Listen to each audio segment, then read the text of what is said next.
Welcome to Tips for Clips. I taught my wife to cut my hair and she did an awesome job taking it from this to this. In less than 6 minutes you'll get all the tips you need to do the exact same. Always start by sanitizing or washing your hands, especially nowadays.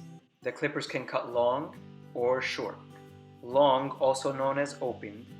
Short, also known as closed. These clippers actually have notches that give you a little bit more control. So she's starting here with a number 4 clip or guard, which also reads 13 millimeters. And she's just gonna go in a straight upward motion, parallel with the walls, straight towards the ceiling. Now, the reason she's not gonna curve along the shape of my head is because she wants to blend the sides into the longest hair on top. Now, if you have slightly longer hair than mine, you can always start with a number 6 or go with a number 6 above where she's using a number 4 right now, and it'll take care of that. So my amazing wife is gonna pick up the camera and for the rest of the haircut, cut my hair with one hand and record with the other. She's gonna go all around with the number 4, making sure that it's all even without any spots or blotches. Take your time on this step, it sets the foundation and the basis for the rest of the haircut. And you'll see in just a moment, she's going to use a comb and scissors to blend between the 4 on the sides and the longest hair on top.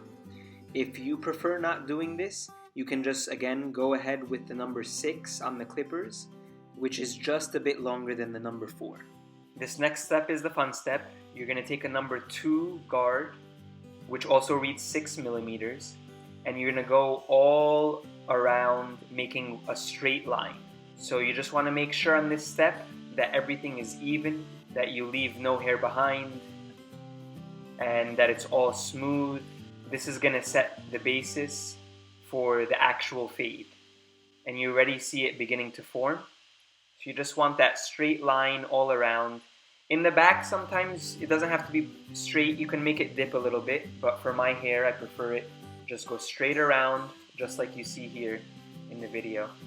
You can see that I have some cowlicks in the back. You always want to move the clippers in the opposite direction that the hair grows. And that's why she was going downward with the clippers at the bottom of my neck.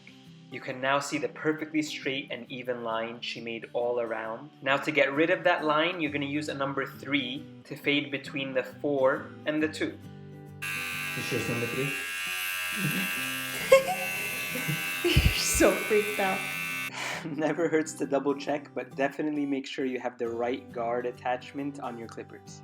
So the number 3 is going to blend perfectly between the 2 and the 4, and you're going to see that that line is already going to begin to vanish away, and you're well on your way to completing the fade. The number 3 attachment I have on right now also says 10 millimeters, and the lever is still in the closed or short position. And you can see that the fade is already coming along, and we're just about getting rid of that line. So to completely get rid of that line, there's one more step. Take the number 2 clip again, this time put it in the long lever position, and you're just gonna go along that little line, the faint line that you still see there, and that should completely get rid of the line, and you'll be left with a perfect fade. You can stop with the fade here and move on to the shape up, but I like to add this last step. I think it makes for a much cleaner and more polished look.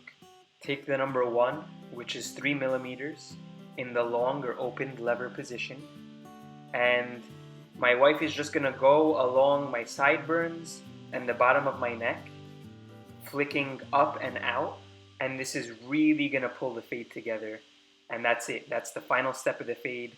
All that's left after this is a quick shape up and a little bit of a hair trim with scissors on top. Again, the hair on my neck is a bit crazy and in all different directions, and that's why she's going in all different directions. But you can see you just want to touch up the bottom right before you shape it up. And at this point you can see just how nicely the fade came out. And finally the shape up. So you want to start your shape up on the sides. My wife forgot for 1 sec and I had to remind her. But you start on the sides and you go perfectly straight on each side first. And then you can better judge where to make that line on the bottom. And you can see here she's going for a round shape. You can go round or square. And just like that, this pulls the whole haircut together. Lastly, she's just running her hands through my hair to see if there's any uneven hair on top. And she's just snipping the ends. There's really nothing to it. It's a relatively easy and safe step. Just don't cut off more than about ½ an inch at a time. Take it slowly and you'll be fine. Here I just washed my hair, and a lot of people have been asking me what products I use. I just use this really simple hair paste, put very little bit into my damp hair, and that's really it. It takes me about 30 seconds to do my hair every day out of the shower. You can find this hair paste, the clippers I used here, similar trimmers, and even cordless trimmers all on tipsforclipshair.com. I know there's been a shortage of hand sanitizer recently. I found some in stock and I linked it here in my video description. This is a reminder of what my hair used to look like before I started, and here's the finished product.